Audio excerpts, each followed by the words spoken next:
Record. All right. So first things first, here we are. Test on Thursday. Kind of slipped a little bit on the material. I'll go light on the binomial, which we'll introduce today, like very, very light. And then we'll test it more on test 2, I guess, which is very weird for me, probably doesn't matter to you.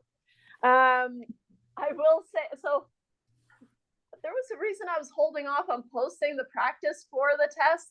And then I couldn't remember why, so I just posted it.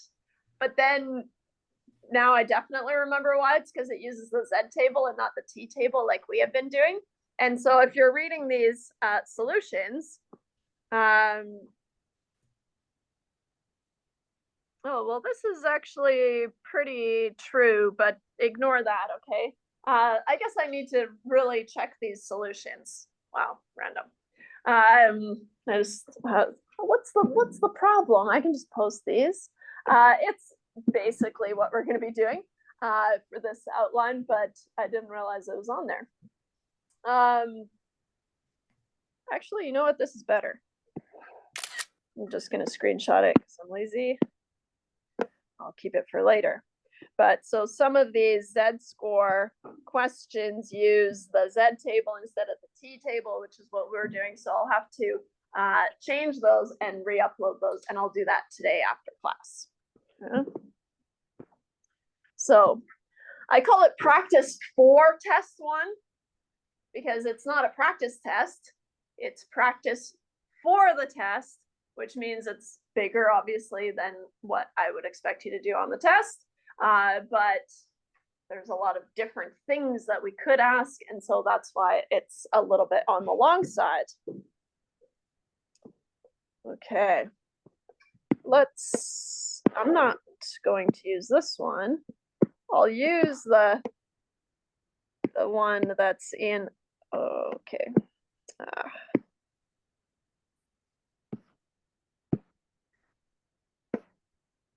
In those solutions, and I'll just manipulate it here.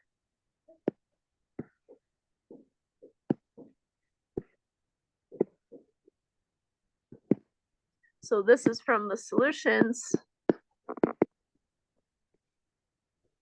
And we did briefly talk about the geometric distribution last day. I don't test the geometric distribution.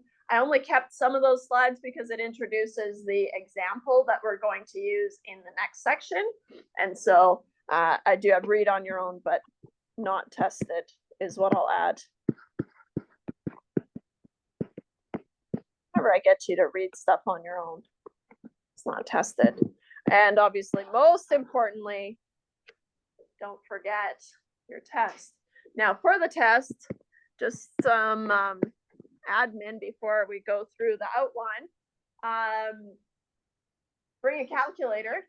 I do bring a bag of calculators, but man, what a nightmare using just some random calculator that you've never seen before. That's really what nightmares are made of. And if I run out, I run out. So I can't remember how many I have, but bring your calculator.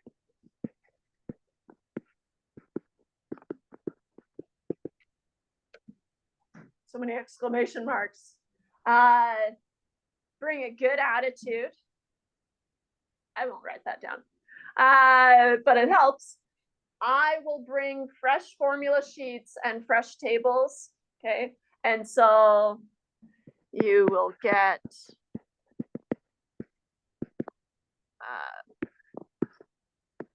a fresh formula sheet and tables, or a table, I guess just one. Okay. We do that just because then I don't have to go through and check all of them, make sure there's no writing on them. And so if I just give you a fresh one, you have to use the fresh ones. And I will give you scrap paper if you need it, okay? And so all you need to bring, well, obviously a writing utensil helps, and then a calculator. Okay? And if you don't have a calculator, you can rent them in the library or borrow them in the library. for free. So they're out there. Okay.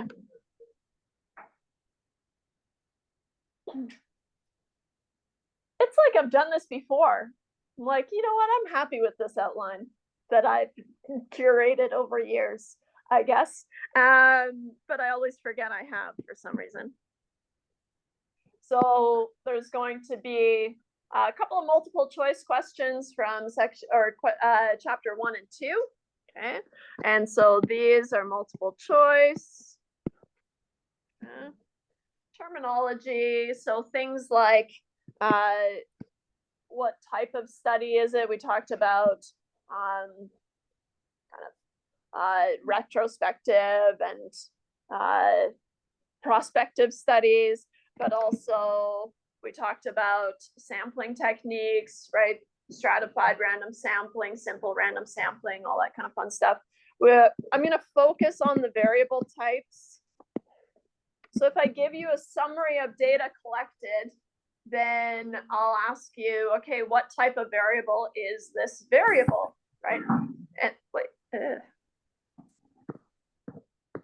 see here. Just gonna mute everyone. Mute, yes. Good. Okay. Multiple choice, right? The response variable, the explanatory variable, right? Numerical, categorical, right? And so all that fun stuff. Visualizations, right? How do you best visualize? I got categorical variable, use a bar chart, right? How do you best visualize a numerical variable? Use a histogram, right? That kind of thing. And then we move on to the 5-number summary. That's where we had to find the median and the quartiles and the minimum and the maximum, right? Finding outliers using the 1.5 IQR rule. The shape, the center, and the spread of a distribution. So remember, the shape determines what the appropriate center and spread are for a distribution. Yeah. There's a lot of work that goes into these, but I've made them multiple choice because I can. There's a lot of questions I can't in this course, so I do it when I can. Okay. There's going to be 2 questions from chapter 3. Contingency tables. So I give you a table and ask you to tell me probabilities associated with that table, right? General properties of probabilities. Those are all on your formula sheet. You just need to know how to use it, right? Things like the total probabilities have to be adding to 1. Probabilities have to be between 0 and 1, right? All those fun things. And probability distributions, right, for some outcome. And then for roughly 4 marks, yeah, 4 sounds reasonable. So these are the marks out here. I'll adjust the last one, but you have to do a conditional probability using a tree diagram. Those are big, right? The majority of your marks will come from you drawing your tree, right? And so usually I do 2 marks for your tree, and then 1 mark for a follow-up question using the tree, and then another mark for a follow-up question using the tree, right? And so that one's kind of big. And 2 marks for the probability models. That's where we did the expected values and the variance. We had to set up that table and calculate the expected value and the variance, which is on our formula sheet. I guess I should say, or the standard deviation. Or standard deviation. But that's this section on your formula sheet. Let me go there.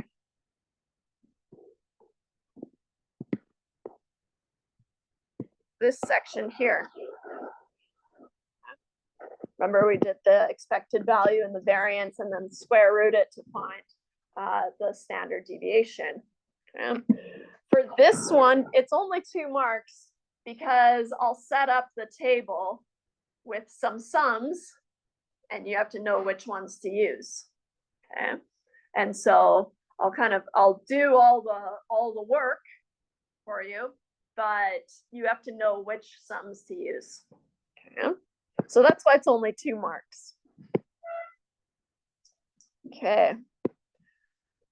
Then the normal distribution to find probabilities and cutoff values. So moving backwards and forwards using the t-table is what we used. I'll change that. Not too bad. And then what I'm going to do is I'm going to shuffle some of these marks over. So this will be out of 7 and this will be out of 2 because we're just introducing the binomial today. I do want to have it on there just briefly, but I'll shift some of those marks around. Okay. So the normal distribution will be out of 7 marks and probably break it up into 2 questions, 2 different scenarios. And then the last question will be on the binomial, which we're starting today. Starting and probably finishing today.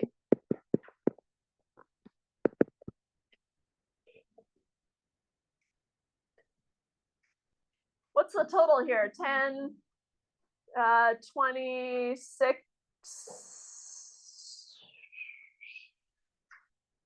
33. Should I make those 2 from today? Bonus. Oh.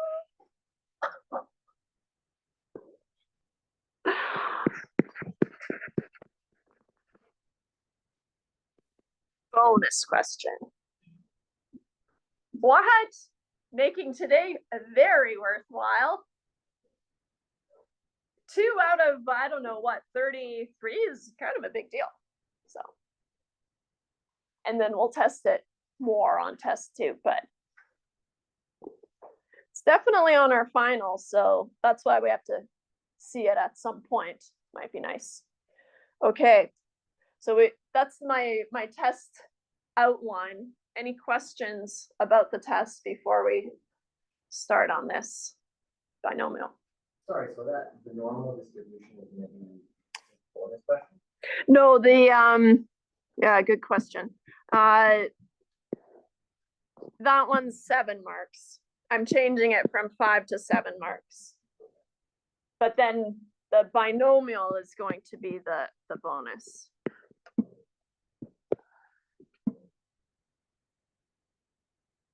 Nice. No. I think what I'll do, because I have kind of a video cued assignment for the Poisson, I'll post that as a bonus assignment so that you can boost your assignment grades. So if you do that one, then you can replace a lower assignment grade with that assignment. And then we'll just kind of ignore the Poisson this term because I want to get to the fun stuff. Are you telling me we haven't been doing fun stuff? I know. That's what I'm saying. Any questions or any other questions? Okay. So the scenario was this, and I only bring this up because we're about to use it in the example for the binomial. And so the Milgram experiment was in 1963, where it's an experiment on obedience to authority starting, which they started in 1963, and then I think they just kind of kept going. So the experimenter, this little guy here, orders the teacher, me, I guess, the subject of the experiment, to give severe electric shocks to the learner. That's you. Uh-oh. Each time the learner answers a question incorrectly. Rude. The learner is actually an actor. Aha, plot twist. And the electric shocks are not real, but a pre-recorded sound played each time the teacher administers an electric shock, making them think that it's real, right? And so the idea was to measure the willingness of these participants to obey an authority figure who instructed them to perform acts that conflicted with their personal conscience. Obviously, you don't want to do that, but someone of authority is telling you to do that. And so what they found is that kind of shockingly, pun intended, was that about 65% of people would obey authority and give such shocks. And kind of even more alarming is that additional research suggests that this number is approximately consistent across communities and time. So it's just, no matter where you go, 65% are just willing to just do something they don't want to do because an authority figure tells them to. Reiterating some terminology that we're going to be using today. Okay, each person, which I'm going to clarify as teacher, in Milgram's experiment can be thought of as a trial, right? You try to either get a success or a failure. Yeah? And so a person is labeled a success if she refuses to administer a severe shock, and a failure if she administers the shock. You can flip those, right? And a success is really just going to be whatever you want to talk about, okay? The thing you want to talk about. And so since only 35% of people refuse to administer a shock, the probability of a success in this case is 0.35. Okay? But I will make a note that a success is whatever we want to talk about. And usually it's kind of, they've made it positive in this case. A success is if they refuse to administer it, but usually it's kind of the other way around. So in drug trials, for example, what you're interested in is people dying of a drug. So then that would be a success. So it's usually kind of opposite of what you want to call a success, but it's whatever you want to talk about. Okay? So what we're going to say is that when an individual trial has only two possible outcomes, right? I have one opportunity and I make a choice and I either shock them or don't, right? So only two possible outcomes, then it's called a Bernoulli random variable. Okay. And so what we're going to need is we need two possible outcomes, success, failure. And I think I briefly mentioned that we can do sneaky things like if I'm interested in rolling a die and rolling a 6, right? I can either roll a 6 or not a 6, right? I don't need to worry about all the other outcomes. I can just lump them into not a 6, right? And so I can boil a lot of situations down into a success failure situation. As long as I have a fixed probability of success, which I'm going to denote by a lowercase p. Okay? And so then we'll be able to use the binomial distribution this week. In fact, today.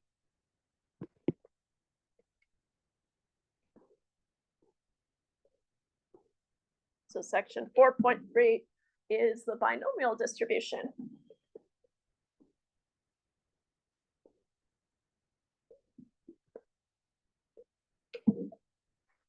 So let's say we've got 4 teachers lined up.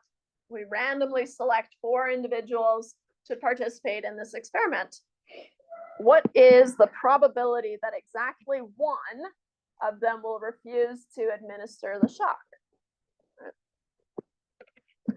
So we'll call it A, B, C, D, Alan, Brittany, Caroline, and Damien. Kind of fancy. each one of these 4 scenarios, right? And just ignore this for a little second here, because person 1, person 2, person 3, person 4, right, is usually how we would solve this, right? And so then we would have a success, a failure, a failure, a failure. The problem is that I can have 4, 1, 2, 3, 4, failure, success, failure, failure. Now we know the probability of one of these, right? I have 1 success and 3 failures. Multiplying these, I can rearrange them and it just becomes the same multiplication over and over and over again. The problem is that I can rearrange the success into 4 different slots, right? I can have it first, or I can have it second, or I can have it third, or I can have it fourth, right? I can move that success around, and all of those satisfy exactly 1 success. So A refuses, then B refuses, or C refuses, or D refuses, but in all of these scenarios, right, only exactly one refuses. And what we said was, okay, well, I can find the probability of this overall probability is 0.0961. Probability stays the same for each of these scenarios, right? And so what we're going to think about is we're saying or in between all these, or means addition, right? So we're going to add those probabilities. When we're saying and, right? Scenario 1, A refuses and B shocks and C shocks and D shocks, and that's why we multiply across, right? But then when we say or, we add them. So then the probability of exactly 1 of 4 people refusing to administer the shock is going to be the sum of all these probabilities, which is 4 times 0.0961, which is 38.44% or 0.3844.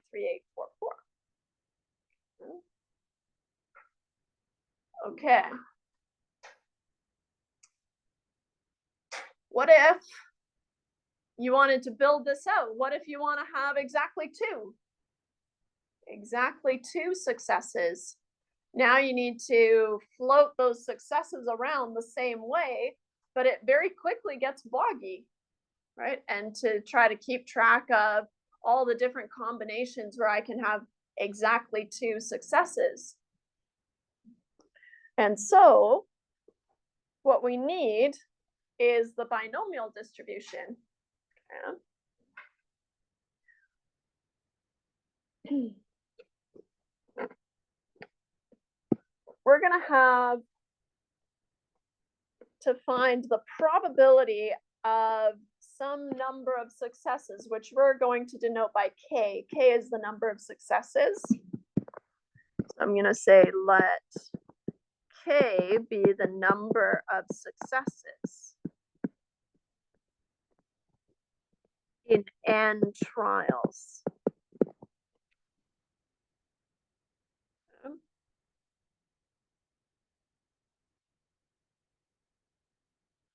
And what we said was, okay, we need to figure out the number of scenarios. This is the pickle. This is what we're building up to. How can we have a shortcut for finding the number of scenarios that satisfies this criteria? Because then once we have that, then we can just multiply it by the probability of a single scenario, and then we're good. All right. So here, this is the hard part.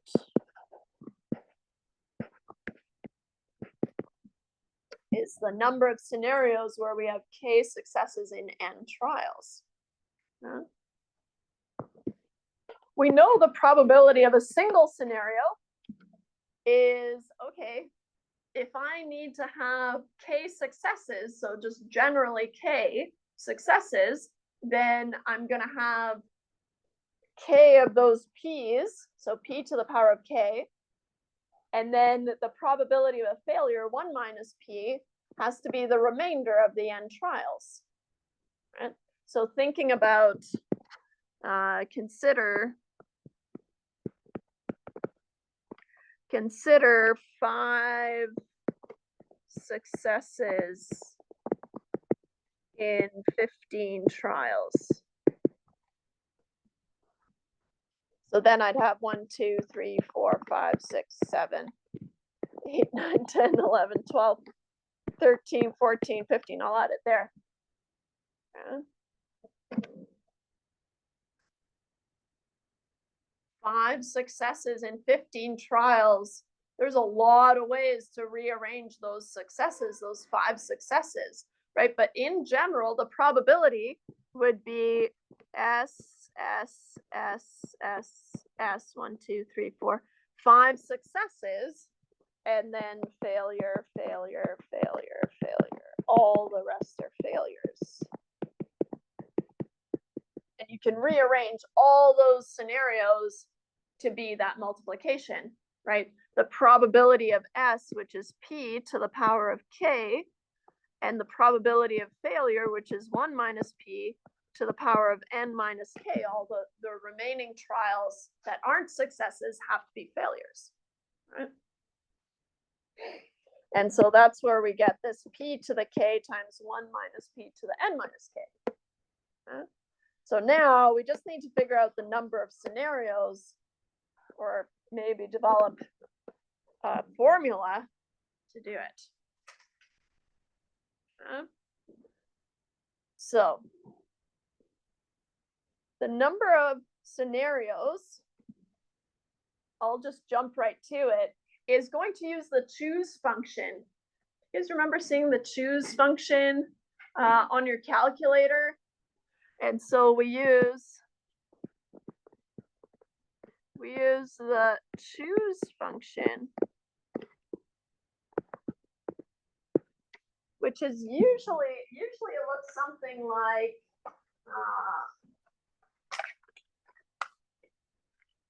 on my calculator, it looks like NCR on your calculator.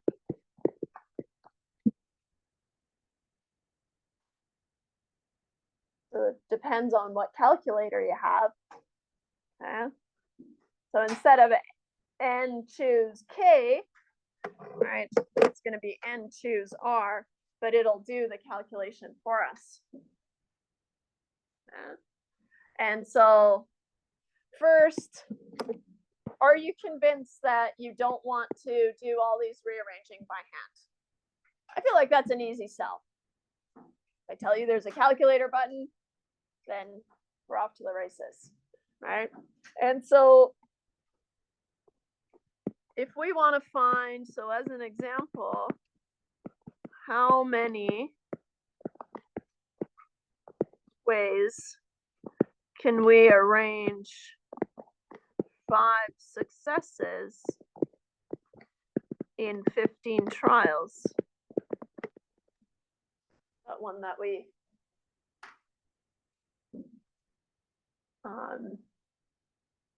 introduced on the previous slide. You could think of this if you wanted to. I don't want to, but in this scenario, each trial is a success or a failure. Success or a failure. To think of this, if you have 15 trials, then you would have 15 layers of your tree diagram. And really what you're doing is you're figuring out all the paths where you get exactly 5 successes. That sounds terrible, right? And so here, 15 layers. No thanks.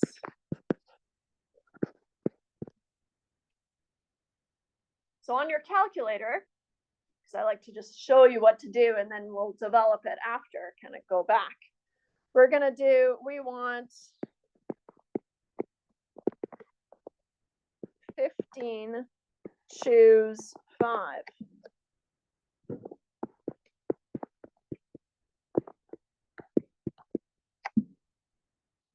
So on my calculator, I go 15 and then shift NCR 5. You'll have to play around with your calculator and see kind of, but I'll give you what the answer is.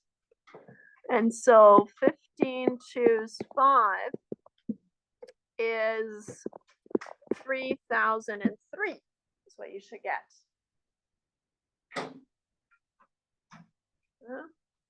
So depending on how your calculator works, which calculator you have, right, you'll need to figure out how to do that. But if you do 15 choose 5, there's 3003 ways that you can rearrange 5 successes in 15 trials, right? I absolutely do not want to do that by hand. No, thank you. Okay. And so what your calculator is doing is it's using the choose function formula. Okay. For us, we just need to know how to use it on our calculator. So you can kind of tune out for the next, I don't know, 2 minutes here. But the choose function is on your formula sheet. Okay. And let's see here, I'll bring it in. Look at us chipping away at the formula sheet.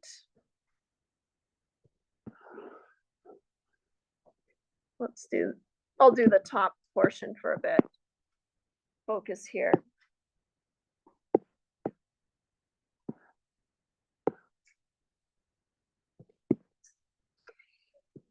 So how we denote it is n choose k. So notice there's no fraction here. And so this is n choose k. Oops. This is how you read that. Yeah. So you've got n trials and you're choosing k successes. Technically what it does and what your calculator does is it uses n factorial. Yeah. N factorial on your formula sheet is n times n minus 1 times n minus 2 times n minus 3 all the way down to 1. So for example, 6 factorial. 6 factorial is 6 times 5 times 4 times 3 times 2 times 1. We don't need to work with factorials, but it's nice to know. Technically we are, but we use our calculator. More factorials divided by k factorial, so the number of successes factorial, and then multiplied by n minus k factorial. Okay. And so here, the binomial coefficient is the choose function n choose k, which is n factorial over k factorial times n minus k factorial. Okay. So this here is on your formula sheet there.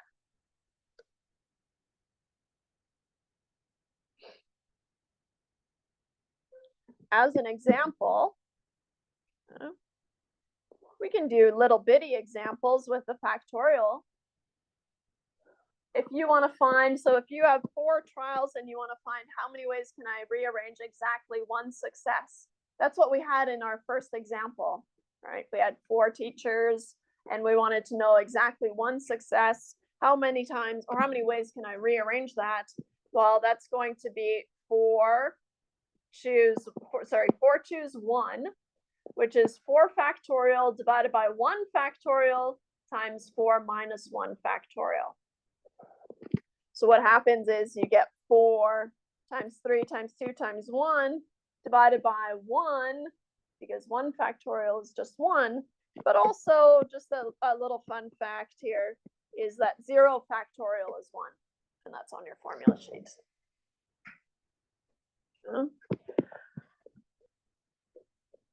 Once you simplify this or even cancel the 3 times 2 times 1, you get 4, which is what we said. We saw it move through, and there were 4 different ways of rearranging 1 success in 4 trials. A little bit bigger is 9 choose 2, is going to be, there's 36 ways that I can rearrange 2 successes in 9 trials. And we're not using R, but you can use Excel or your calculator.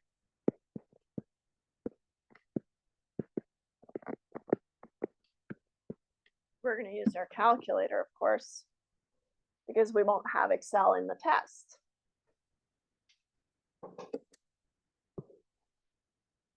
Okay. So we're going to use the choose function to figure out how many scenarios I have that I need to multiply that probability that we already know how to find by. But for a little bit of practice, which of the following is false? Now, this is going to involve just manipulating that factorial function. Okay. And so I'm going to snag it here. Copy.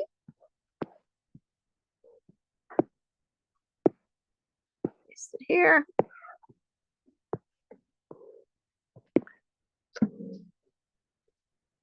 We're trying to find the false statement. Which of the following is false? There are n ways of getting 1 success in n trials, which is to say that n choose 1 is equal to n. Yeah. I can manipulate this formula and I can say, okay, n choose 1 is n factorial over 1 factorial times n minus 1 factorial. Here's where I do something kind of sneaky that you don't need to worry about in this course, but it's nice to have up your sleeve. I can rewrite n factorial as n times n minus 1 factorial. I just pick up the factorial at n minus 1. Why did I do that? So I can cancel with the n minus 1 in the denominator. 1 factorial is just 1, so I'm not going to write it n minus 1 factorial, which is n. So this is true. Oops.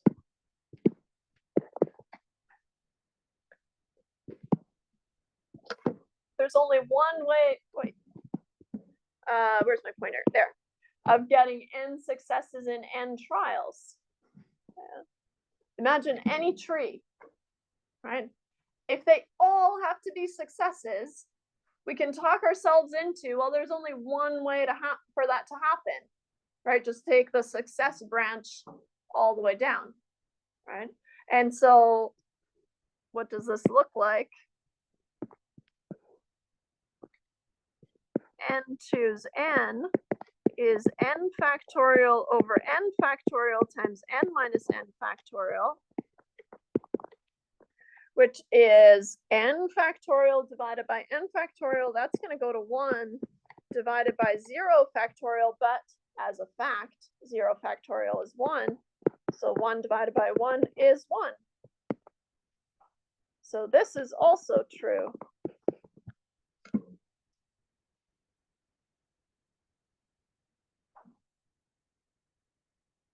On the flip side, we can talk ourselves into, okay, what if I need to have n failures? That's 0 successes, right? And so then here, let's see. N choose 0 is n factorial divided by 0 factorial times n minus 0 factorial, which is n divided by n factorial, which is 1 divided by 0 factorial, which is 1 over 1, which is 1. So this is still true, or another true one.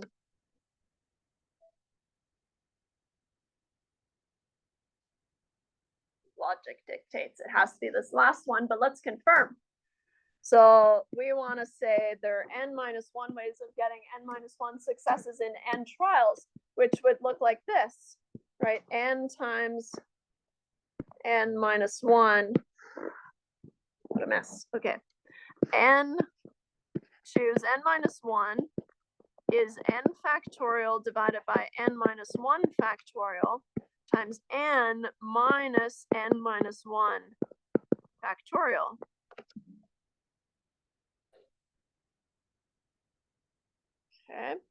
I'm going to simplify this little bit here.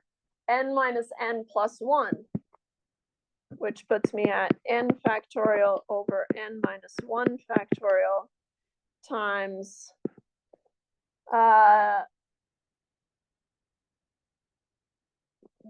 factorial.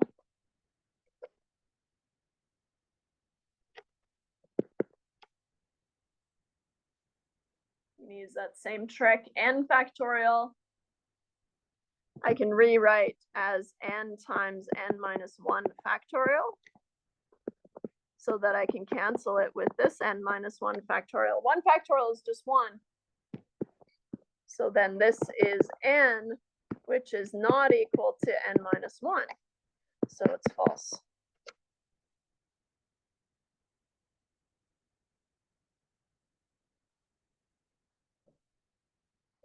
So working with the choose function, the formula is fun, and you have it on your formula sheet, but we don't actually need it, right? Because we have our calculator, but just kind of fun to work through some factorials.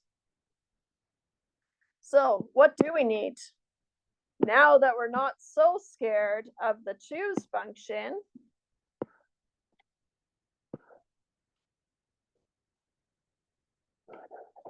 I'll include this.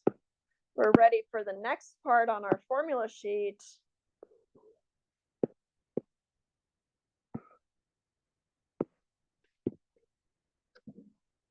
Which says if we have k successes in n trials and we want to find the probability of k successes in n trials, then we need to figure out how many ways can I rearrange k successes in n trials, so n choose k, and then multiplied by that same probability for all the scenarios, right? Because multiplying, you can just rearrange and have k successes with a probability of success p, and n minus k failures with a probability of failure 1 minus p. Okay? So I use slightly different notation on our formula sheet. So let's talk about that. Here, this is just notation that you can kind of ignore. X follows a binomial with n successes and probability of success p. Okay? But I will do this. How about, and I'll make it a dotted line, so you can just ignore that. What we really need is we need to be comfortable working with this formula. So the probability that x is equal to k, so k successes is what we're finding, is n choose k times p to the k, and then I use q. It's like slightly less keystrokes than 1 minus p, but I do have a note down here. Q is the probability of failure, and I'm going to use that throughout the course, and so it's good to kind of make a note of that. If you want to write 1 minus p, that's totally fine, but I don't want you to be thrown off if you see a q. Q is just 1 minus p. Okay. All right, so q is 1 minus p, the probability of a failure.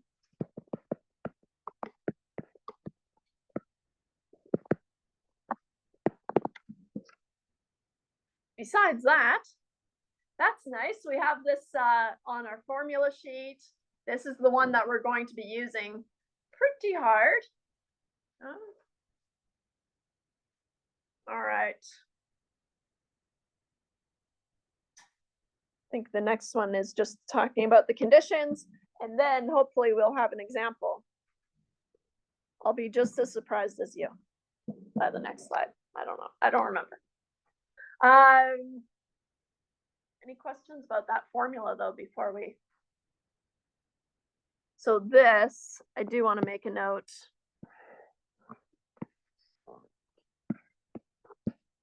We use the NCR button on your calculator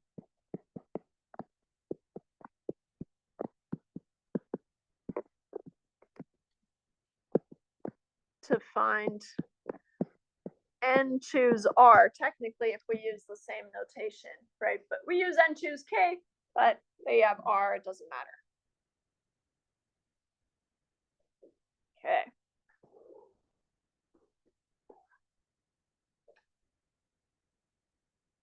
Ooh, we talked about this way earlier today. Which of the following is not a condition that needs to be met for the binomial distribution to be applicable? Okay, so again, which one is not a condition? We know the trials have to be independent, and so this has to be true. The number of trials n must be fixed. That's also true. You can't have a changing number of trials. Can I do this? True, true, even though not applicable, should be applicable, applicable, not applicable. Each trial outcome must be classified as a success or a failure. That's true, right? Otherwise, we can't have that p to the k times 1 minus p to the n minus k scenario, right? So this has to be true as well. The number of desired successes, k, must be greater than the number of trials. How could that be? Can't, right? Because you have only tried n times, so you can only get up to n successes. Nice. So this one's bad. Which tells us that the next one's good, but let's just confirm. The probability of success p must be the same for each trial. That's something that we've already established, right? You can't have a changing p in your multiplication because then it won't work. So this is true. So it's D. Okay.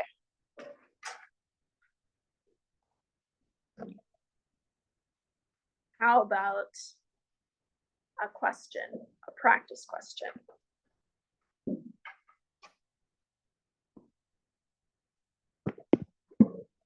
A 2012 Gallup survey suggests that 26.2% of Americans are obese. And there's obviously guidelines for determining. But among a random sample of 10 Americans, let's start here, just kind of intuitively. What's the probability that exactly 8 are obese, 8 out of 10? If the probability of a randomly selected person being obese is 26.2%, right? Then I would expect exactly 8 to be pretty low, right? And so instead of answering this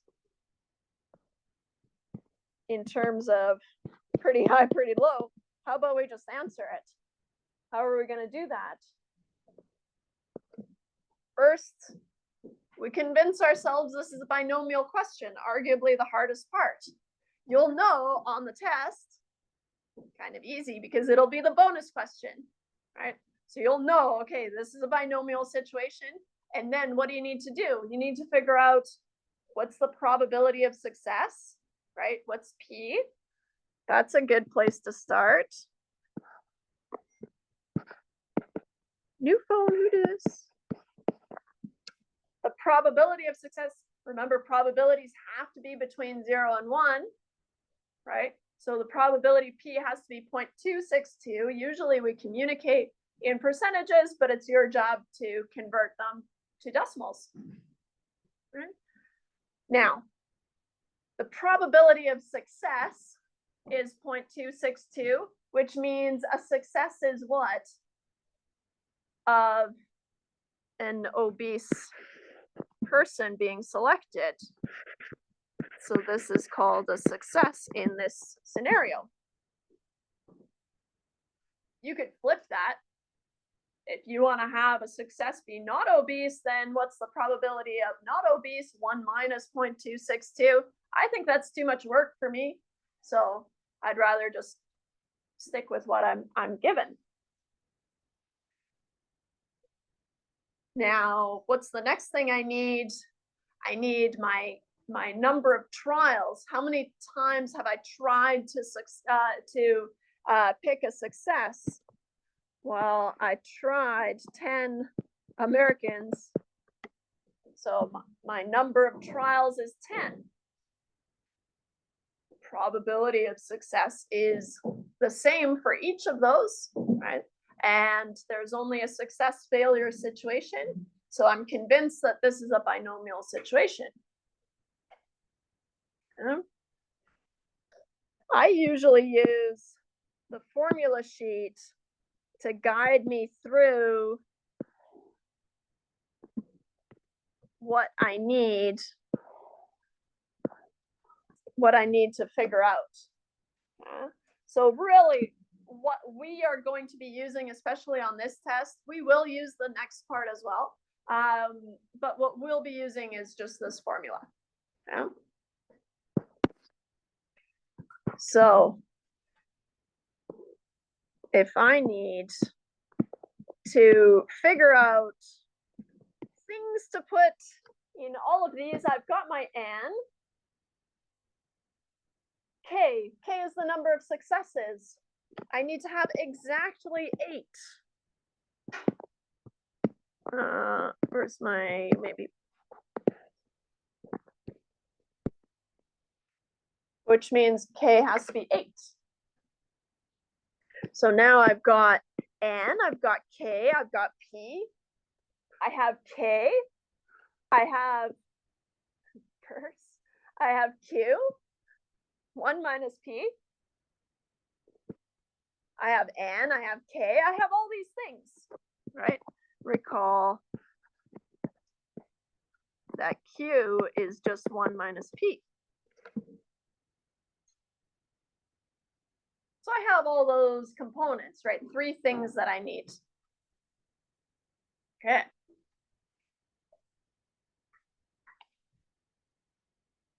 Should we do the math?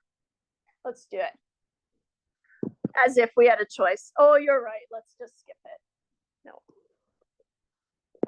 So we want to find the probability that X is equal to K. Now I'm going to write out the formula that I'm about to use. And I encourage you to do the same, right? Just in case you've copied it down weird, as long as you follow through with that weird copying, then I can give you more marks than if you just went for it. Is N choose K of P to the K times Q to the N minus K.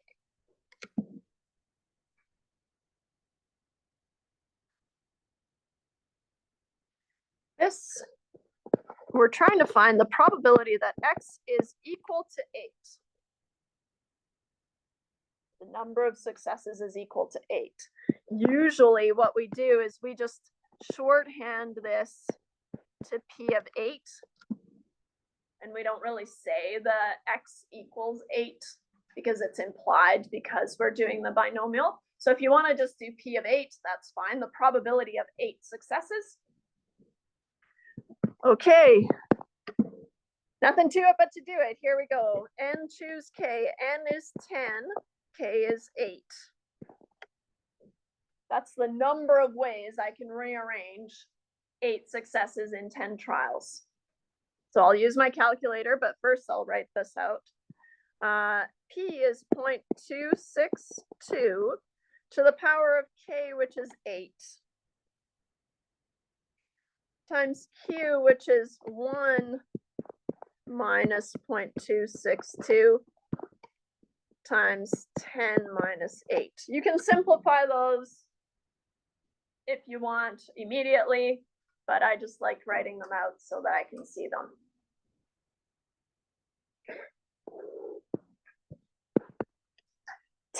Choose 8. Let's do that on our calculator. What are we imagining though? You've got a tree, 2 branches at each layer, but 10 layers, and you want to figure out how many of those have exactly 8 successes. There's going to be a lot. So here we go. 10 choose 8. I get 45. 45 ways to rearrange 8 successes in 10 trials.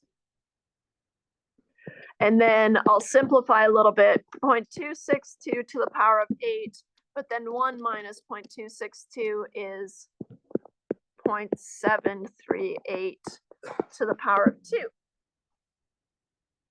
You always want to make sure that these powers add to n, right? They have to be either successes or failures. So 8 and 2, 8 successes, 2 failures makes 10 tries. Okay, now it's just math. 0.73 to the power of 2, just because I had it on my screen here, times. Now, usually I do write out my math as I go, but it's way too annoying for these questions, so you don't have to. And so times 0.262, because it's really quick if you just do it, to the power of 8 times 45. I get, well, scientific notation. So here we go. Let me try. 1, 2, 3, 5, 4, 4. 4. I had to move my decimal. 1, 7, 1, 2, 1, 8, 5. That's a very small probability, right?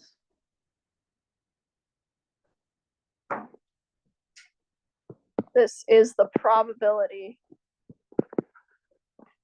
The probability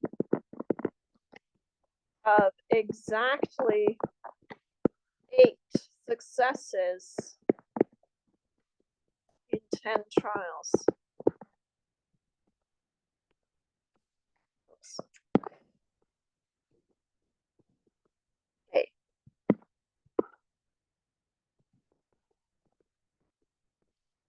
It's really small, right?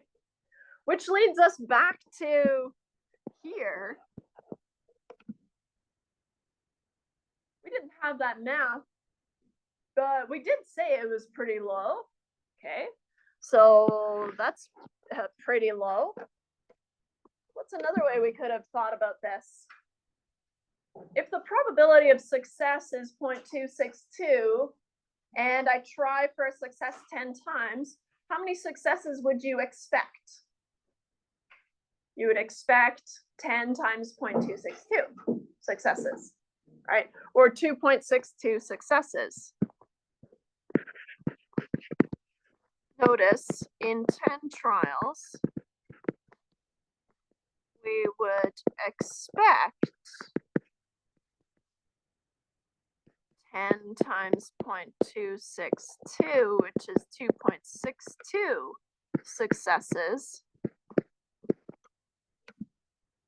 And that's why kind of our gut reaction was that 8 from 2.62, I'm expecting 2.62.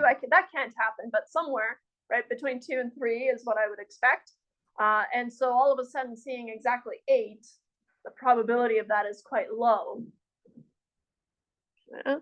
And so that's what our kind of internal math was doing. But I think it's helpful to see that it actually is quite low for exactly 8. And that's because we would expect 2.62 successes. Oh, doesn't that sound like an expected value, which is a mean? It is. We'll save it for a little bit. But spoiler alert, on your formula sheet, the mean, the variance, and the standard deviation of a binomial distribution, the mean is n times p. 10 times 0.262 is what we did, right? So we already have that kind of math ready to go. The variance, not so much, n times p times q. It's a little bit out of left field, but there it is. And then you square root it to find the standard deviation. So we will use that, but I'll put it on the back burner for a little bit longer.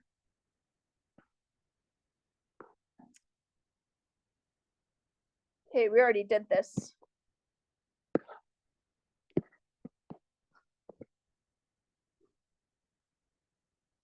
We even did all the math. Do I have another? Oh, the birthday problem. Okay, it is fun, but what can we do? What can you do when you live in a shoe? Okay.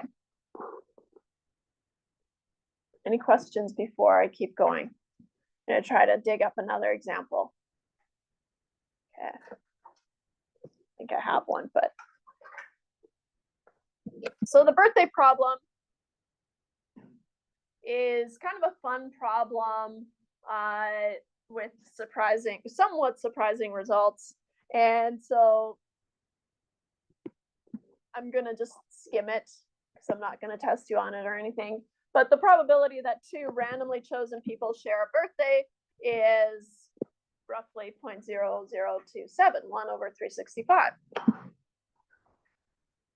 If you have 366 people, assuming that we're only counting 365 days in the year, then the probability of at least two people sharing a birthday has to be 1, right?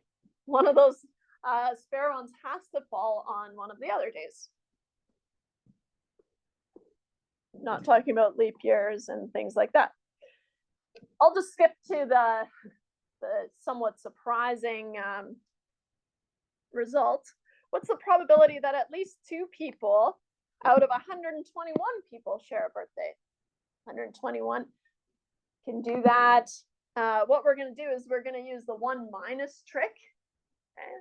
So we're going to say, okay, what if I find no matches? The probability of no matches, blah, blah, blah, blah, blah, ignore this math, is approximately 0. It's very, very small, which means the probability of at least one match, and what I wanted to highlight from this was just that probability of at least one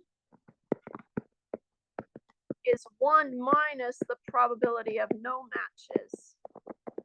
We've seen that move before, right? We find something that's easy to calculate and subtract it from 1.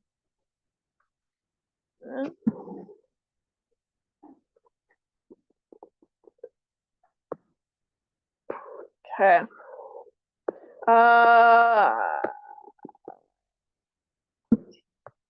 I think we're going to insert a different example here first. We did already talk about, hey,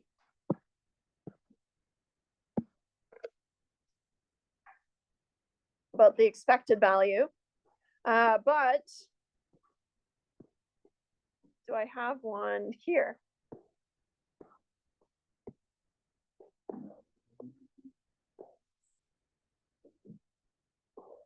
No, I don't. So I need to go dig some up. Can I use the one on the practice test? Or is that too rude? That's our practice. Back off.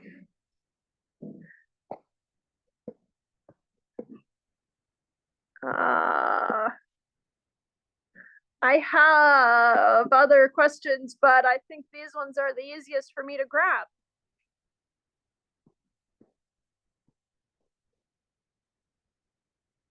So I'll be rude and I'm gonna do that.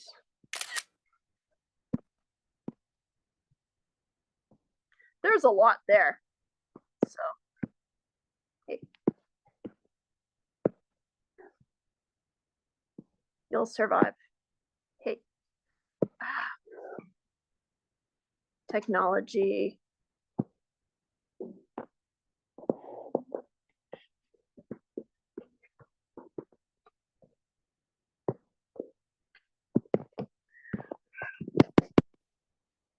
From the practice for test 1.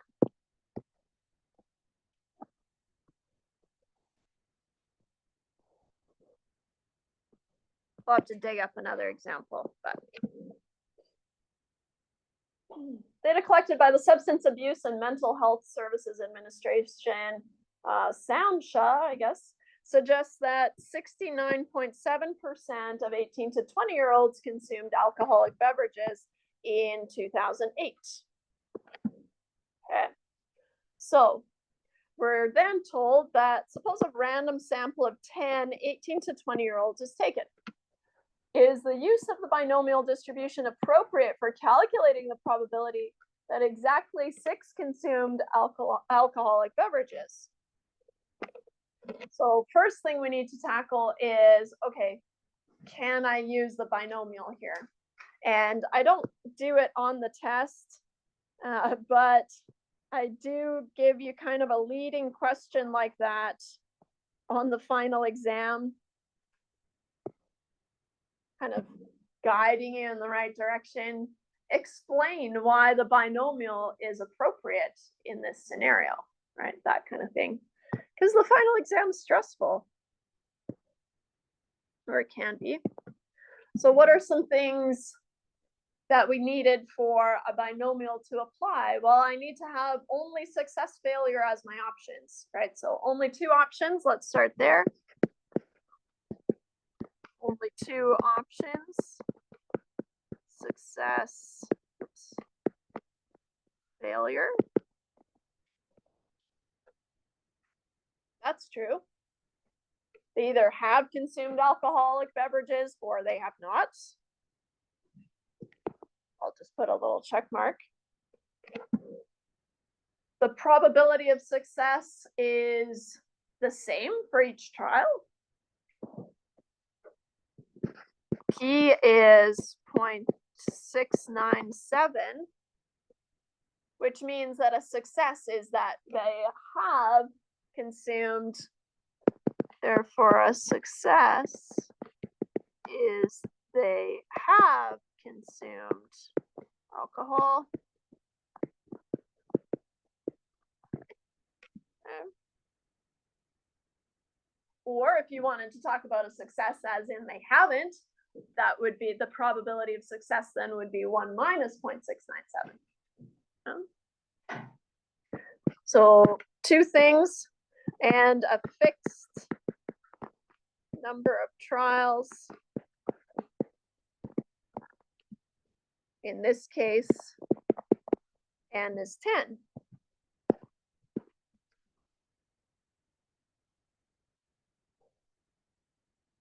That's what we need, right? And we want to find the probability that exactly 6 consumed alcoholic beverages. Oh, I guess that's the next question, breaks it up, but these three things are satisfied, and so the binomial is appropriate. Binomial distribution is appropriate.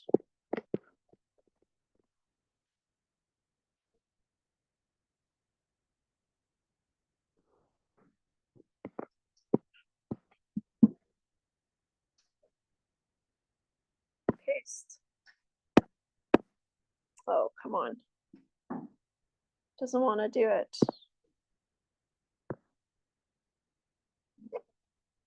Step away from the plate. Can't see, but it's trying to paste. Okay.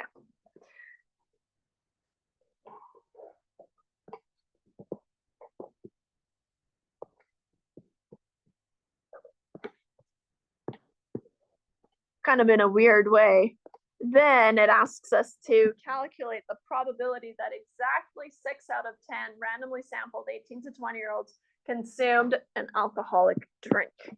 So exactly 6. I highlight the exactly because pretty soon we're going to have less than 6 or something like that. And think about how you would solve that. But for now, I have K is 6, N is 10, and P we're told was 0.697. That's all I need.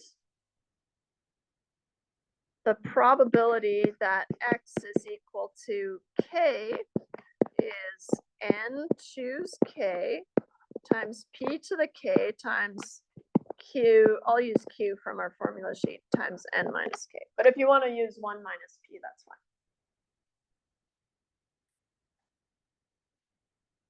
Sometimes I even do the math up here. Q is 1 minus 0.697.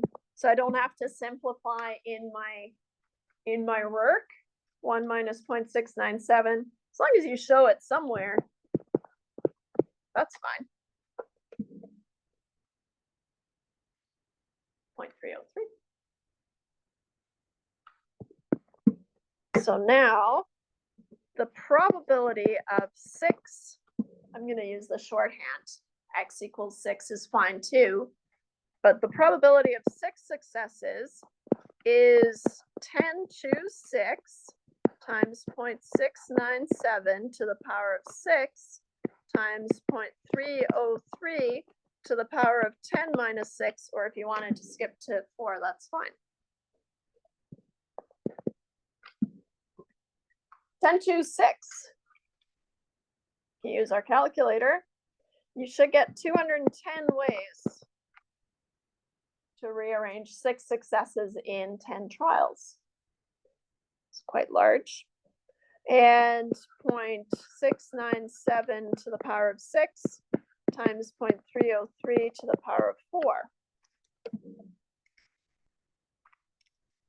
And like I said, I just kind of powered through those calculations. You don't have to check in because it's just a lot of writing small numbers, which you don't have to do, times 0.697 to the power of 6 times 210.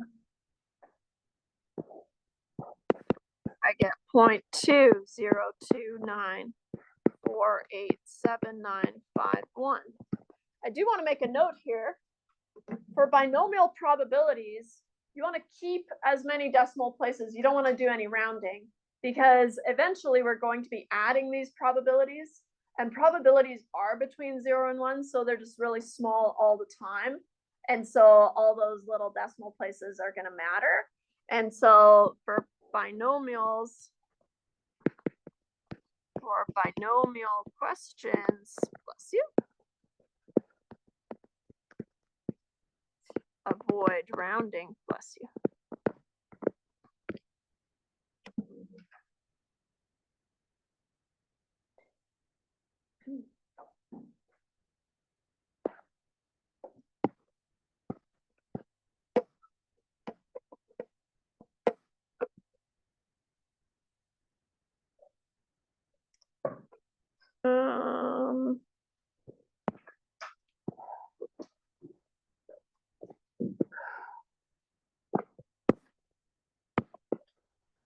We'll just go through it, I guess.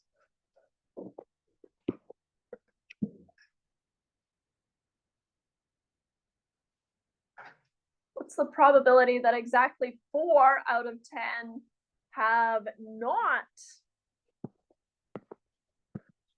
consumed an alcoholic beverage? It's going to be the same, right? If it's still out of 10, then if 6 have, 4 haven't. And if 4 haven't, 6 have, and the probability is the same.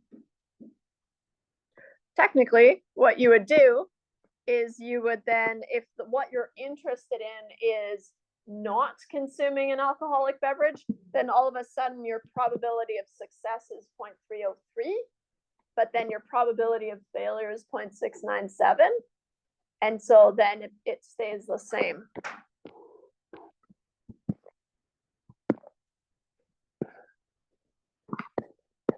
Same as B. And you can write it out, right? Make sure that you change this to P is now 0.303. But everything stays the same, right? Because P is the probability of success, and success is whatever you're interested in. But I'll let you try that one on your own. We've got bigger fish to fry. How about D?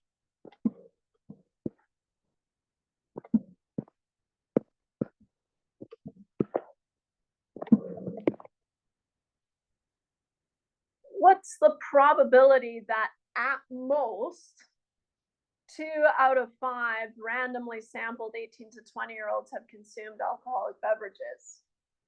Uh-oh. Well, also uh-oh for the noise, but at most, I try to make it really obvious if 2 is included or not, right? In this case, I would say 2 is included, right? But on the test, because I will make you do something like this, right? I'll have at most or up to, and then brackets, including 2 or something like that, just to clarify. So it is really obvious. But now notice also that out of 5, so now n is 5.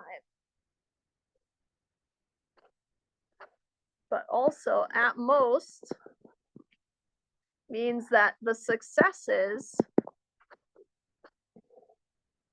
can be 2 or 1 or 0. You don't want to forget the 0. Oh, but I wrote 1. Just can't hack it. All right. There is some probability that 0 out of 5 have consumed alcohol. Hey.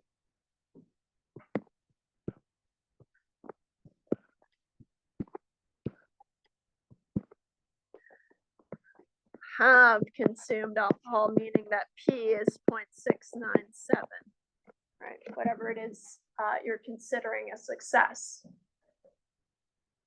So what do you have to do here? We know how to find the probability of exactly 2, right? That's P of 2. So here, the probability of at most 2, I'll clarify, including 2, is going to be the probability of 2 plus, right, or the probability of 1 or the probability of 0. Usually you'd start at 0, 1, 2, but I didn't want to give away the 0 right away because that one's sneaky. And where's my page here?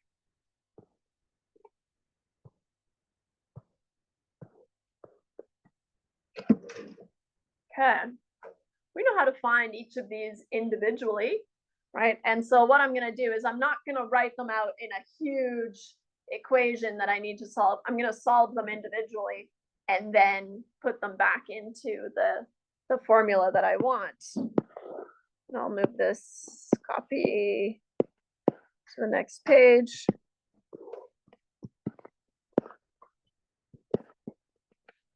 I'll say first, solve each of these individually.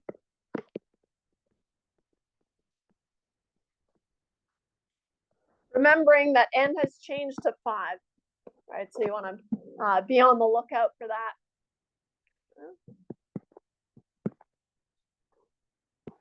Okay. You can start with the probability of exactly 2. Well, first, I guess let's do our probability of k is n choose k times p to the k times q to the n minus k. General formula.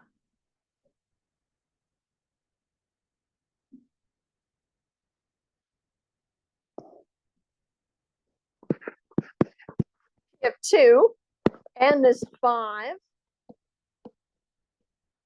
We already established that. 5 choose 2. P is still 0.697 to the power of 2 and 0.303. You've already shown the work. You don't need to show it every single time. To the power of 5 minus 2, which I'm going to just jump to 3. Because we're about to do these 3 times over, so we'll kind of, we're allowed to be a little bit quicker. 5 choose 2. 5 choose 2 is 10. Times 0.697 to the power of 2 times 0.303 to the power of 3.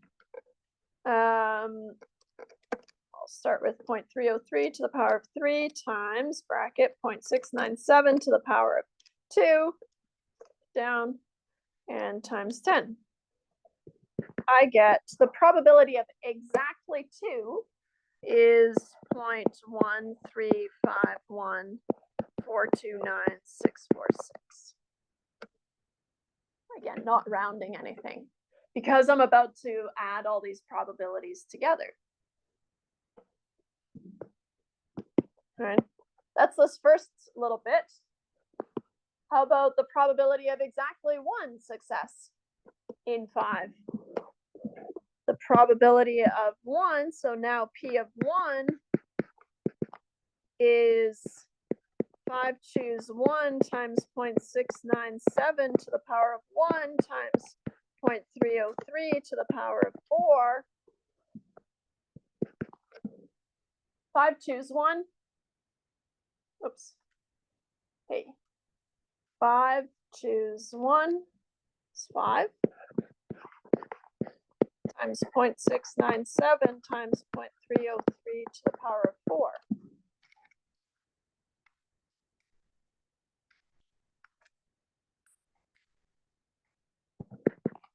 Is 0.0293746,903.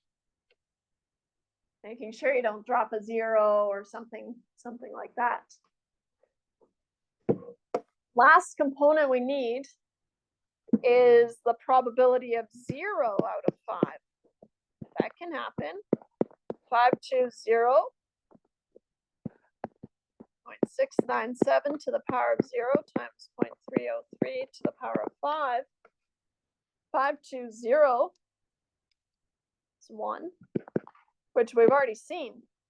Right? There's only one way to have 0 successes, and it's all failures. 0.697 to the power of 0, anything to the power of 0 is 1. So we're left with 0.303 to the power of 5. Which is small 0.1225, because I've got my scientific notation here. 1, 2, 3, good. 255395442. If you know how to store stuff on your calculator, I think that's kind of a worthwhile project to learn, because then you don't have to punch all these values in. You can store them. So most calculators have a store function, and it usually looks like STO. So if you have an STO button, you are able to store stuff, and we can try to figure out how that works. Use the store function on your calculator. That way you don't have to re-enter all these things. You can just pull in where you've stored stuff, right? And I'm happy to help you out, but just look for the STO button is usually what it looks like. And then the recall button changes depending on your calculator and how you recall things. I didn't store stuff, so I'm gonna have to just punch it in. That's okay. There's enough decimal places there. But what did we really want to do? We wanted to find the probability of at most 2, which is the probability of 2 plus the probability of 1 plus the probability of 0. Oh, I can't do that. Probability of at most 2. The probability of 2 plus the probability of 1 plus the probability of 0. Which was, yeah, I'm gonna just paste. Oh no. Oh no, I already did it. I uncopied. Well, then I'm off the hook. This little guy.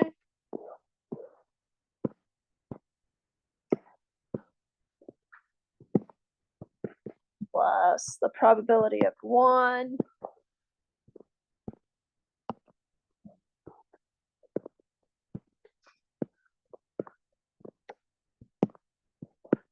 plus the probability of 0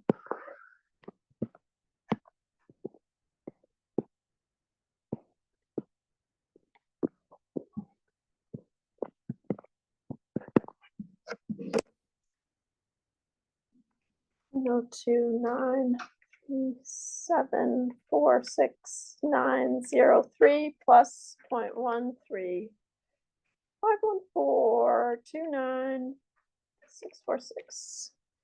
Hopefully I didn't slip up there somewhere. I get 0.1670716,093. Hopefully. No? Yeah. Maybe. Typos.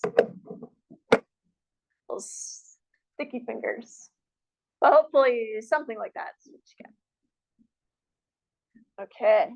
So that's the probability of at most 2 have consumed alcohol out of 5.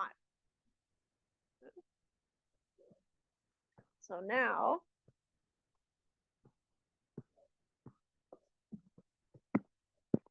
gonna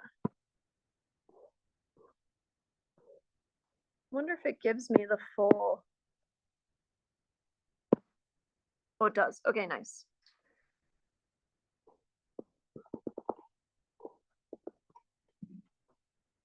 Exactly 4, at most 2, at least 1.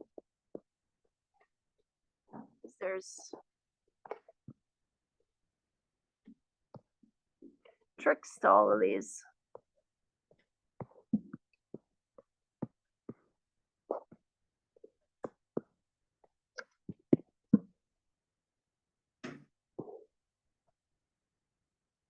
At least 1 is out of 5 again, so n is 5. And have consumed, which means p is 0.697. At least 1 is 1 or 2 or 3 or 4 or 5. Uh-oh. That does not look fun to me. You can do it, right? It's just very, very tedious, very long. You'd have to do the probability of exactly 1 plus the probability of exactly 2 plus the probability of exactly 3, 4, and 5. Okay. We already did, which ones? We already did 1 and 2. So you could recycle those, but there's still 3, 4, or 5 that you'd have to do, right? So not very fun. What's the other thing you could do? You'd say, well, I don't want to do all that work.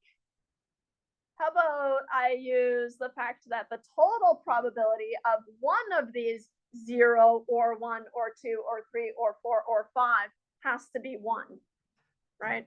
And so that's the trick that we're going to use, right? And so, or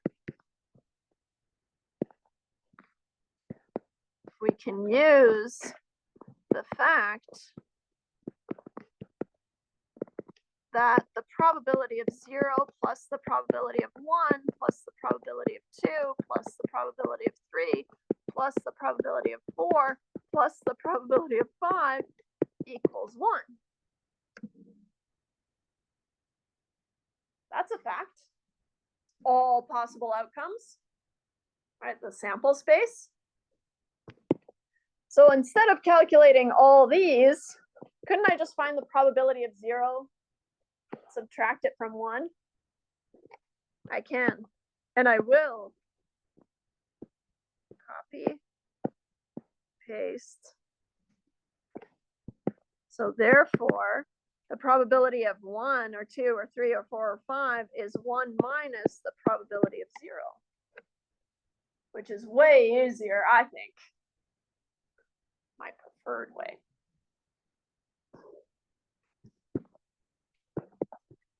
Now, we only need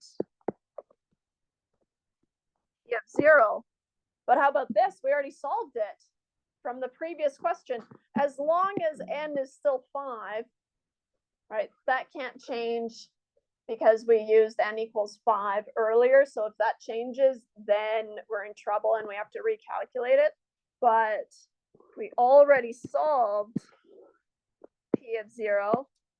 And usually that's how I make you do it.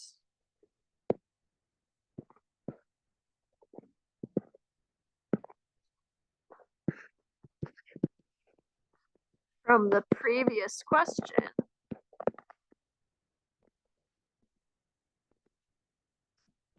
Probability of 0 is 0.00255395442. Making sure that you have the same n, right? Otherwise it's changed. So using that, and I'm only showing this, you could have said from the previous question. So as long as you tell me where you're pulling information from, you don't need to redo the calculation, right? In this course, it feels like we do a lot of calculations, but that's not really what I care about. I care that you understand how to use this stuff. Question. Yeah, so what if the sample size is a lot larger? So what if it's like at least 13 out of 30? Like, what would you recommend to calculate that? Oh, well, don't I have a trick up my sleeve? I'll hold off. There's a sneaky way to do it. But yeah, so imagine this scenario. You've got 200 tries and you want to have at least 25 successes. No matter which way you slice it and dice it, that sounds terrible, right? But in comes the normal distribution to the rescue. Whoa, that's weird. We'll see it. But so we will have sneaky ways of doing that. Nice. Okay, so you don't need to show this work. You could just say, from the previous question, p of 0 is this, because you've already shown me the work, right? So then the probability of at least 1 is 1 minus the probability of 0, which is 1 minus 0.00255. 3954422. 1 minus 0.00255. Another reason I should have stored it. 3954422. 0.997446046. Yeah.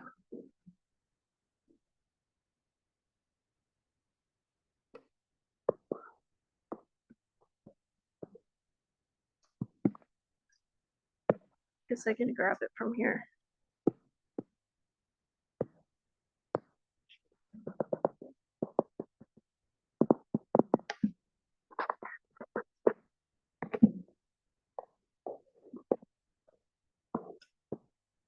We'll introduce it with this question. So now I have n is 50. Now I have a random sample of 50 18 to 20-year-olds. How many people would you expect to have consumed alcoholic beverages? We already saw how to do that. Just intuitively, we would say 50 times the probability of success, right? And from your formula sheet, where we're going to be working now is down here.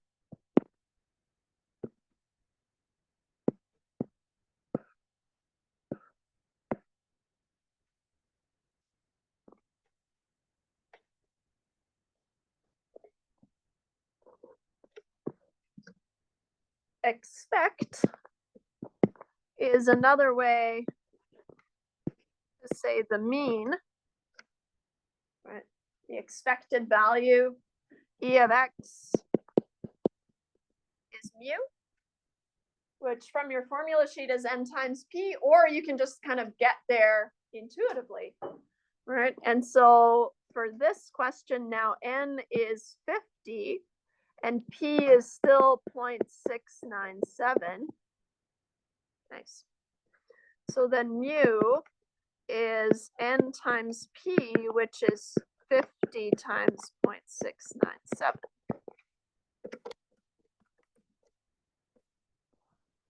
I would expect 34.85 of those 50 to have drank. You don't do any rounding. This is our expected value, and that's from an infinite number of samples of size 50. On average, I would expect 34.85 successes, right? So you want to be a little bit careful. And with what standard deviation? The standard deviation is the square root of NPQ. We have all those components, so just knowing that that's the standard deviation, we can do that. So sigma is the square root of NPQ. We know those values from before. N is 50, P is 0.697, and Q is 0.303, right? 1 minus P. You can do that. 50 times 0.697 times 0.303, square root that. Don't forget the square root. I get 3.249546122. Let's round it to, I'll do 2 decimal places to match the mean. 3.25 people. I know. How wishy-washy is that? Don't round the probabilities, but you can round your standard deviation. Only because we're about to use it in further calculations, and so you're allowed to round it if you want to. Okay. So we would expect 35.8 or 34.85 to have consumed alcoholic beverages with a standard deviation of 3.25. This is sounding like a normal distribution, and it is. Okay, and so that leads me to this next one. So we've already seen the expected value and the variability or the standard deviation. So this is for the obese example, but we have N and P and Q.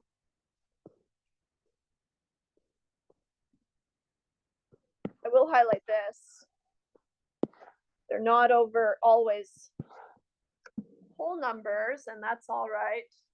These values represent what we would expect to see on average.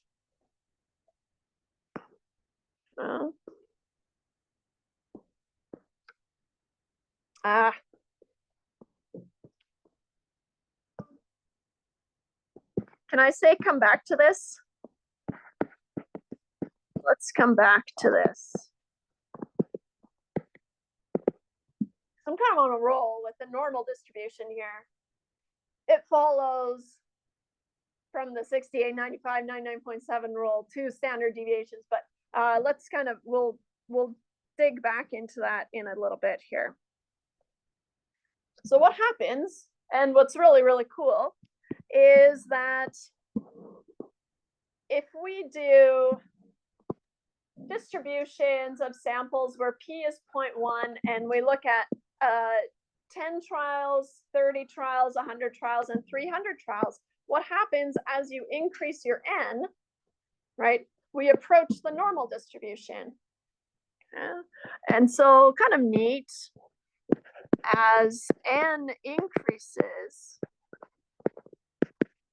the binomial approaches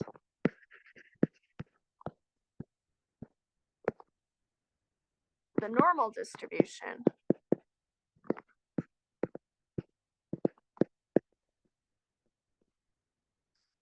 We know how to work with the normal distribution. We can even find probabilities. That's what we've been doing here, but different. Turns out it's the same. With the normal distribution, right? You have to first calculate Z equals X minus mu over sigma. Well, we just calculated a mu and a sigma. So that's how we're going to find probabilities. Okay. Kind of an extreme typo here. How large is large enough? So if we're going to leverage this normal distribution, then we saw that, okay, it's not really going to work for n equal to 10. This doesn't look like a normal distribution. I can't use the normal probabilities on the table that I have, right? Not until my kind of around 100 here, maybe, right? Then I could be convinced that looks kind of normal, right? And so what we have is we have a sample size condition. Okay? The sample size is considered large enough if the expected number of successes, which is the mean, right, n times p,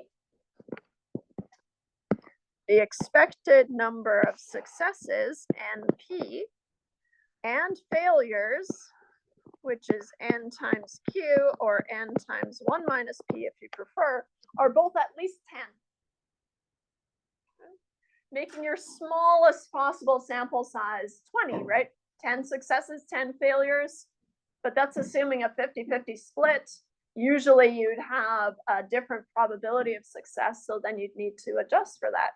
But in general, we're going to check, is n times p greater than or equal to 10? And is n times q greater than or equal to 10? If they are, then the normal distribution applies. So in this case, if p is 0.13, a sample size of 10 is not going to cut it, right? I need these to be at least 10. I'll write here, if the conditions are met,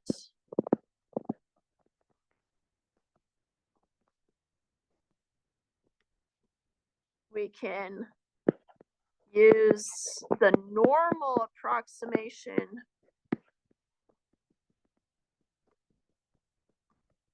to the binomial.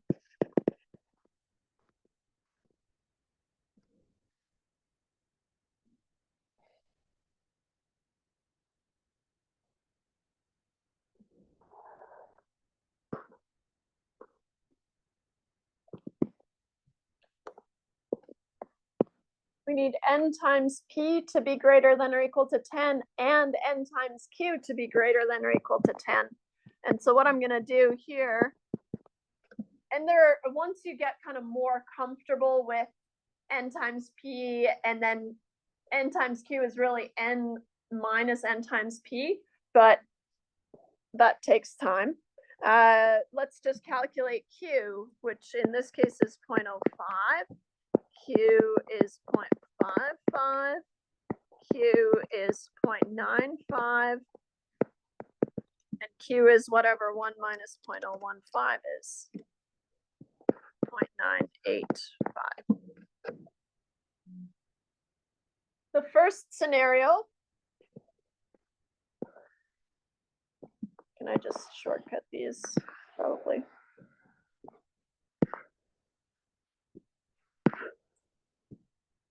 I need to find n times p and n times q.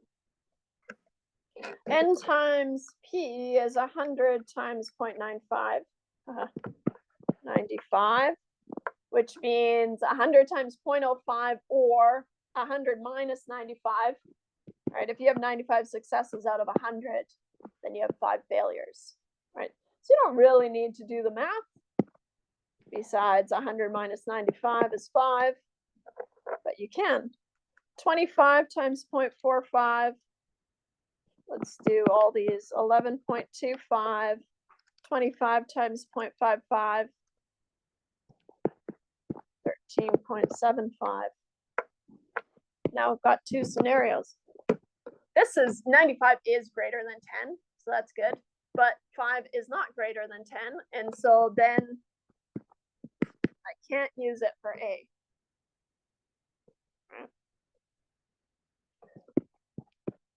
11.25 is close, but it is greater than 10.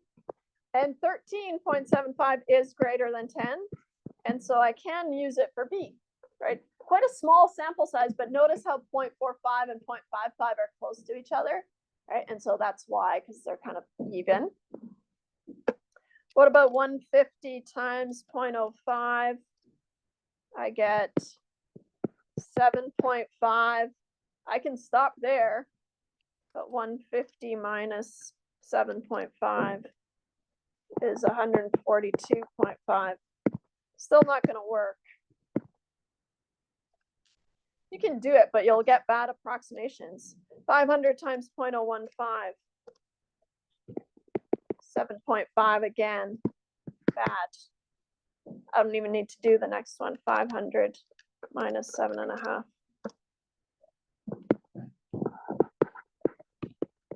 490.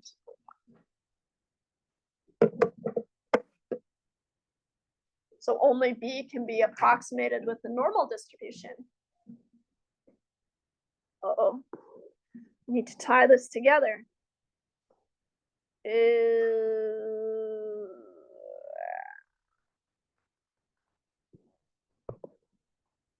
How about I insert our example here?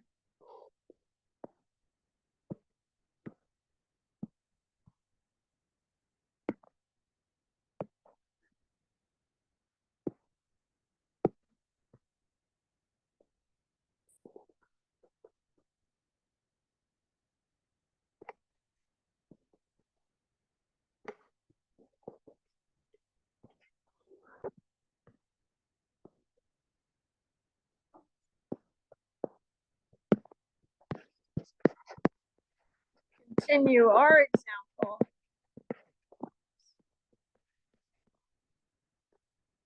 You can use the mean and the standard deviation, but I want to figure out what some unusual values would be. Remember, moving out 2 standard deviations in general is considered unusual. Anything past that. But what is the probability that 45 or more in this sample of 50, I should clarify, of 50 have consumed alcoholic beverages? So 45 or more is 45, 46, 47, 48. You can do that, right? But the probability of 45 or more looks like this. Can be approximated by the normal distribution.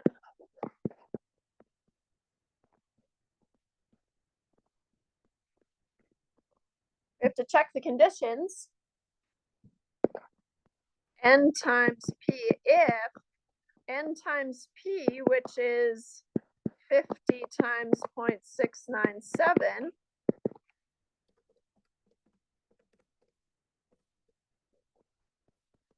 4.85 is greater than or equal to 10.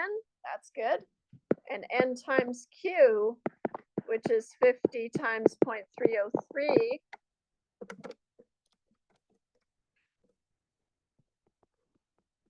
15.15 is also greater than 10. So the normal distribution or the normal approximation applies. Recall sigma was, we rounded it. I'm just going to do it 50 times 0.697 times 0.303. Square root that little guy, 3.25.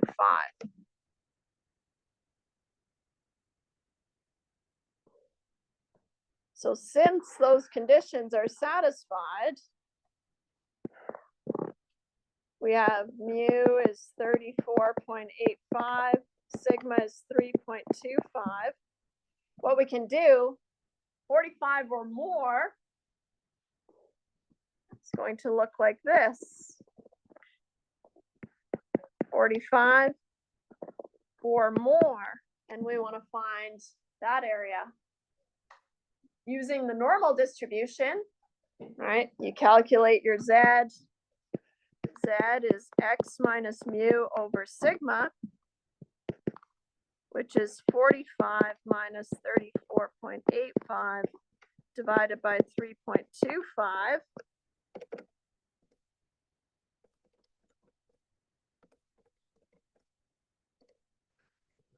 I get a Z of 3.123076923. Now using the t-table,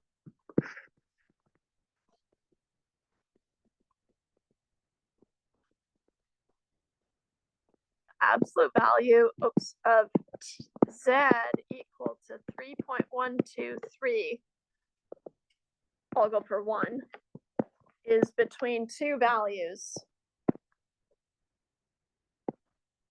Here's my table. 3.123 is somewhere between 3.091 and 3.291. I'm going as fast as I can. I know I'm over time, but kind of hard to pick up from here. So we'll just finish it. Oops. Somewhere between 3.091 and 3.291. So the one-sided P is somewhere between 0.0005 and 0.001. And you can use software to figure out what the exact probability is, but it's very, very small. But that is the probability of 45 or more using the normal approximation. Okay. I know I'm over time. Thank you. If you have any questions, let me know. Otherwise, I'll see you on Thursday for the tests.